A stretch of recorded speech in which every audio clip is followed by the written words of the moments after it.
Hello everyone, welcome back to my channel. कैसे हैं आप सब लोग।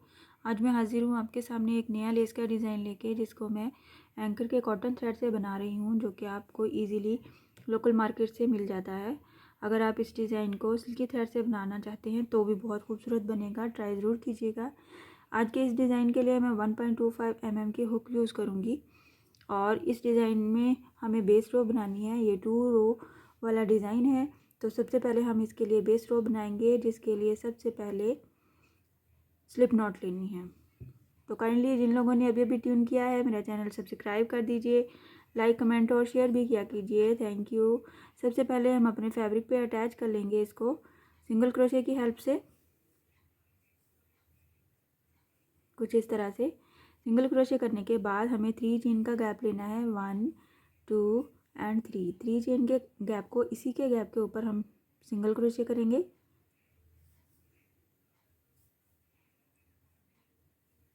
कुछ इस तरह से 3 चेन सिंगल क्रोशे। इसी तरह हम इसकी बेस रो बनाएंगे 3 चेन प्लस सिंगल क्रोशे के लिए हिसाब से 1 2 एंड 3।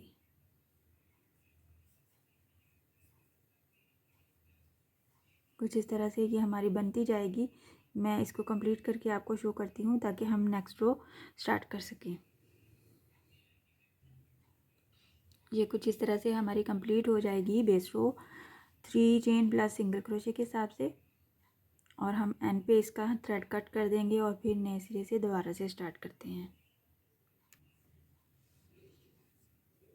स्लिप नॉट लेंगे फिर से स्टार्ट करने के लिए, और हम स्लिप नॉट के बाद हम इसको डबल क्रोशे के साथ अटैच करेंगे। फर्स्ट वाली स्पेस में डबल क्रोशे 3 टाइम बनाना है। डबल क्रोशे 3 डबल क्रोशे बनाने हैं। 2 double crochet 3 double crochet. 3 double crochet बनाने के बाद इसके ऊपर हमने 4 चेन का पीकॉट बनाना है। 1 2 3 एंड 4 चेन, और यहाँ पे इसको सिंगल क्रोशे कर देंगे।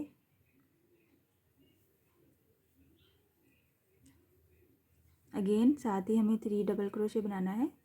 1 2 एंड 3 डबल क्रोशे। कुछ इस तरह से ये हमारा फ्लावर बनेगा। 3 डबल क्रोशे प्लस 4 चेन का पीकॉट प्लस 3 डबल क्रोशे। ये वाला हमने प्रोसेस कंप्लीट करने के बाद 1 चेन लेने के बाद फिर से ये एक हमने सेंटर में गैप स्किप करने के बाद नेक्स्ट वाले में हमने फिर से यही बनाना है। 1 double crochet 2 double crochet 3 double crochet. 3 double crochet plus 4 chain का पीकॉट 1 2 3 एंड 4 सिंगल क्रोशे के साथ फिर से हमें 3 डबल क्रोशे लेना है। 1 2 एंड 3 डबल क्रोशे, और साथ ही 1 चेन लेनी है। डायरेक्ट नहीं जा सकते हम। 1 चेन का गैप लेने के बाद ये हमारा सेंटर वाला स्किप करने के बाद उससे अगले वाले में हमने यही सेम बनाना है। एक बार फिर से बना के देखेंगे। यहाँ पे 1 चेन स्किप किया है इसको, और नेक्स्ट वाले में 3 double crochet 1 double crochet 2 double crochet 3 double crochet plus 1 2 3 and 4 chain का पीकॉट, और एक बार फिर ये 3 double crochet 1 double crochet 2 double crochet 3 double crochet 1 chain और 1 स्किप करने के बाद नेक्स्ट में फिर से हम वही करेंगे। कुछ इस तरह से ये हमारी बेस रो के साथ डिज़ाइन बनती है। बहुत खूबसूरत लगती है। ये इसकी बैक साइड है और ये इसकी फ्रंट साइड है। आप इसी डिज़ाइन को सिल्की थ्रेड से बनाएंगे तो शाइनिंग वाला थ्रेड होगा तो बहुत ज़्यादा खूबसूरत लगेगा। ट्राई ज़रूर कीजिएगा। मैं आपको ज़्यादा लेंथ बना के शो करती हूँ। आप देख सकते हैं मैंने थोड़ी सी और भी लेंथ बनाई है, और ये बहुत ही खूबसूरत बनता है डिज़ाइन। और सबसे आसान बात इसकी ये है कि ये हर कोई बिगनर्स जो भी हैं और जल्दी से हम फर्स्ट टाइम में ही इसको बना सकते हैं। बेसिक स्टिचेस के साथ है और इसके साथ और इसमें सबसे अच्छी बात और ये भी है कि इसमें हमने बेस रो बनानी है, जिसकी वजह से हमें डिस्टेंस लेने में कोई मसला नहीं होता।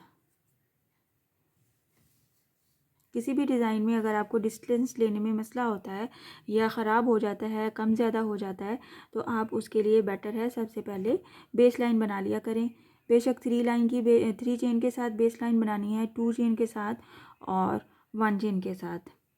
ज़्यादा डिज़ाइंस में हमें 1 चेन के साथ बेस लाइन ठीक रहती है। और आप भी ऐसे ही बनाया कीजिए, आपको डिस्टेंस लेने में आसानी होती है।